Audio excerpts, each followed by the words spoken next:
नमस्कार दोस्तों, आप सही का विकेट अब स्वागत है। कैसे हो आप सभी मेरे भाई। असम राइफल की भर्ती आ चुकी है, इसका फुल नोटिफिकेशन आ चुका है। मात्र 5 मिनट के अंदर आपको सारी जानकारी देने वाला हूँ, पूरी वीडियो को देख लेना।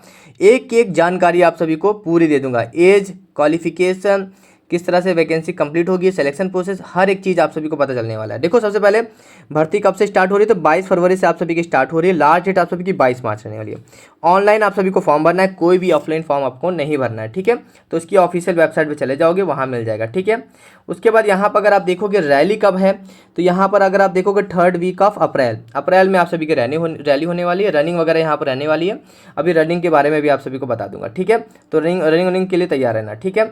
ऑनलाइन आप सभी को अप्लाई करना है, कोई दिक्कत नहीं रहने वाली है। अप्लीकेशन फीस देखो 100 रुपये लगेगी जो सी कैटेगरी वाले हैं। बी कैटेगरी वालों को 200 रुपये। बी कैटेगरी में जो बढ़िया पोस्ट है, ठीक है, टेक्निकल पोस्ट है, सफाई कर्मचारी वगैरह के लिए 100 रुपये फीस लगने वाली है, ठीक है।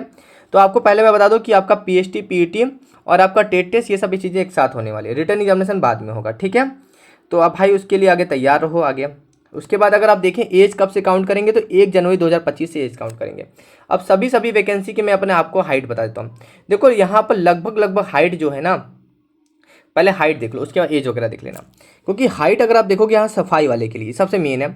और लगभग सभी की हाइट 170 है। नॉर्मल एरिया की सभी की हाइट अगर आप देखेंगे 170 है। यहाँ पर भी देखें 170 है नॉर्मल एरिया। यहाँ पे अगर आप 70 देखेंगे 170 है। रिलीजियस टीचर की भी है। यहाँ व्हीकल मैकेनिक की भी देखें 170 ही है। तो लगभग सभी एरिया की हाइट आपको 170, सफाई वाले की भी हाइट 170 देखने को मिलेगी, ठीक है। तो हाइट में कोई डाउट रहना नहीं चाहिए, सबकी हाइट 170 रहने वाली है। रनिंग की बात कर ले यहाँ पर, तो रनिंग में आप सभी को बता दूं कि सभी की रनिंग यहाँ पर 5 किलोमीटर है, केवल लद्दाख वालों को छोड़कर। अगर आप लद्दाख से बिलोंग करते हो तो आपकी रनिंग कम है।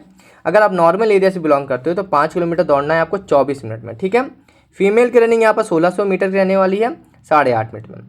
अगर आप लद्दाख से बिलोंग करते हो तो यहाँ पर 1600 मीटर रहेगी 7 मिनट में, और फीमेल की रनिंग रहेगी 800 मीटर 5 मिनट में। ये लद्दाख वालों के लिए, बाकी सबके लिए 5 किलोमीटर रहने वाले, ठीक है। समझ गए, यहाँ पर ये चीज़ें हो गई। उसके बाद आगे चलते हैं, ठीक है। देखो पहले आपका पीएचटी पीईटी हो जाएगा, हाइट वगैरह मेजरमेंट हो जाएगी। फिर यहाँ पर ट्रेड टेस्ट वगैरह होगा। ट्रेड टेस्ट उसी के बाद ही होगा, यहाँ बोला गया है ना। देखो बोला गया है कि ट्रेड टेस्ट जो होगा वो क्या होगा, conduct after the completion of PET PHT in continuation, यानी कंटिन्यू आप उसके मतलब पीईटी पीएचटी के बाद ही आपका टेस्ट हो जाएगा। और आपको पता है सेंटर कहाँ पर बनेगा। सेंटर आप सभी को दिखा देता हूँ, सेंटर भी जानना जरूरी है।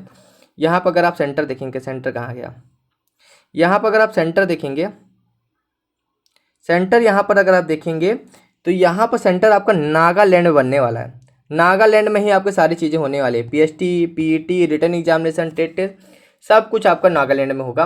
भाई तैयार रहना, ठीक है। ये सुकोवी जगह है कहीं पर, वहीं पर होने वाला है, ठीक है। और इसकी ऑफिशियल वेबसाइट है, वहाँ पर जाना पड़ेगा। तो ये चीज़ें क्लियर हो गई। उसके बाद आगे चलते हैं यहाँ पर।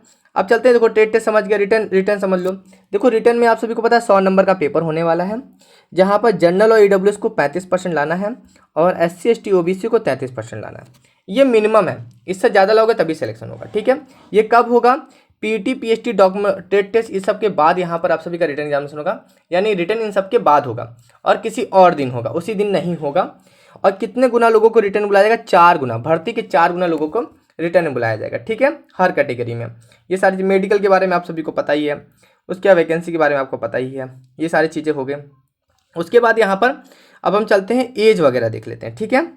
एज वगैरह के बारे में देख लेते हैं तो वो सारी चीज़ें यहाँ पर क्लियर हो जाएंगी। सबसे पहले अगर आप रिलीजियस टीचर की देखोगे तो यहाँ पर 18 से 30 साल है। उसके बाद यहाँ पर क्वालिफिकेशन वगैरह आप देख लो, ग्रेजुएशन इन माध्यम संस्कृत वगैरह ये मांगा हुआ है, रिलीजियस टीचर की है। रेडियो मैकेनिक में अगर आप देखोगे 18 से 25 साल है, और क्वालिफिकेशन में आपका 10 मांगा है, डिप्लोमा मांगा है उसके साथ। रेडियो टेलीविजन टेक्नोलॉजी में, इलेक्ट्रॉनिक्स में या टेलीकम्युनिकेशन फला आप पढ़ लेना, ठीक है। या फिर आपको अगर ये नहीं है तो आप 12 पास होने चाहिए, और आप फिजिक्स केमिस्ट्री मैथमेटिक्स से होने चाहिए, 50% आपके पास होना चाहिए। ये सारी चीज़ें हैं। लाइनमैन फील्ड के लिए भी आपका 18 से 23 साल बोल दिया है, ठीक है। यहाँ पर 10 पास मांगा है, उसके साथ आपका ITI मांग लिया है, ठीक है। उसके बाद यहाँ पर आपका इंजीनियर इक्विपमेंट मैकेनिक के लिए बोल दिया है, ये मेल के लिए केवल है। यहाँ भी 10 पास है, और आपका ITI मांगा हुआ, एज 18 से 23 साल है। इसमें अगर आप बात करें इलेक्ट्रीशियन मैकेनिक व्हीकल के लिए बात करें, इसमें भी 18 से 23 साल है, और इसमें भी 10 साल के साथ आप सभी का ITI मांग लिया है, ठीक है, इन मोटर मैकेनिक में, ठीक है। उसके बाद रिकवरी व्हीकल मैकेनिक में यहाँ पर भी आपका ITI मांगा हुआ है। व्हीकल मैकेनिक में 10 पास और 18 से 25 साल यहाँ पर एज में थोड़ी छूट मिल गई है। अब पोस्टर की बात कर ले तो 18 से 23 साल है, यहाँ पर भी आपका 10 पास मांगा गया है और ITI मांगा गया है, ठीक है, स्टेट में।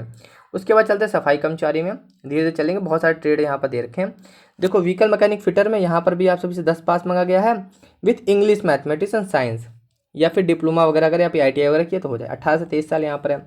ड्रॉपमैन में 18 से 25 साल है और बाकी यहाँ पर 10+10+2 यानी कि 12वीं पास बोला गया है और 3 साल का डिप्लोमा होना चाहिए आर्किटेक्ट असिस्टेंटशिप में, ये होना चाहिए, ठीक है। इलेक्ट्रिकल और मैकेनिकल की बात कर लें 18 से 30 साल है और यहाँ पर भी आप सब ये क्वालिफिकेशन जो है वो बैचलर डिग्री होनी चाहिए इलेक्ट्रिकल, क्योंकि ग्रुप बी की पोस्ट है। प्लम्बर में 10वीं पास मांगा गया है और ITI मांगा गया है। एज 18 से 23 साल है, ठीक है, सारी चीज़ें क्लियर रहनी चाहिए। फिर OTT की बात कर ले, ऑपरेशन थिएटर टेक्नीशियन की बात कर ले, 12वीं पास मांगा गया है और डिप्लोमा मांगा गया है यहाँ पर OTT का। यहाँ पर अगर आप देखेंगे तो एज आपके 18 से 23 साल रहने। फार्मासिस्ट में आपको देखो फार्मासिस्ट की एज जो है वो 20 से 25 साल है और क्वालिफिकेशन अलग अलग है।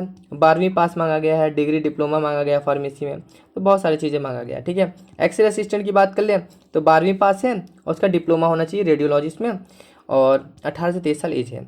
यहाँ पर वेटनरी फील्ड असिस्टेंट की बात कर लें तो यहाँ पर 12वीं पास मांगा गया, 2 साल का डिप्लोमा मांगा है सर्टिफिकेट और एज यहाँ पर 21 से 23 साल है। सफाई वाली की बात करें सबसे लास्ट में तो 18 से 23 साल यहाँ पर एज मांगी गई है और 10वीं पास मांगा गया सिंपल, ठीक है। यहाँ पर वैकेंसी अगर आप देख सकते हो सफाई वाले में सबसे ज़्यादा वैकेंसी आपको देखने को मिली, 70 वैकेंसी है, टोटल 215 वैकेंसी निकल के आई है, ठीक है। ये पूरा नोटिफिकेशन है, आपने देख लिया। और यहाँ पर एक चीज़ आप तो समझ चुके होंगे कि 22 फरवरी से आपका फॉर्म शुरू हो रहा है, मैंने पहले ही बता दिया था, ठीक है। तो 22 फरवरी से फॉर्म आपका शुरू हो चुका है। अब देर मत करो मेरे भाई, अब तब तैयारी में लग जाओ, ठीक है। बाकी इसके रिटर्न में क्या क्या आएगा वो भी आपको बता दूँ। एज में अगर आपको बता दूँ तो SC/ST को 5 साल की छूट मिलेगी और OBC को 3 साल छूट मिलेगी। बाकी एज के बारे में मैंने आपको सब कुछ बता ही दिया, ठीक है। और कोई दिक्कत हो तो कमेंट बॉक्स में पूछना। चलिए फिर वीडियो अच्छी लगे तो वीडियो को एक लाइक करना जरूर, चैनल को सब्सक्राइब जरूर करना, टेलीग्राम से जुड़ जाना, ये PDF आप सभी को दे दूंगा। चलिए फिर अभी के लिए चलता मिलते हैं नेक्स्ट वीडियो में। Thank you so much.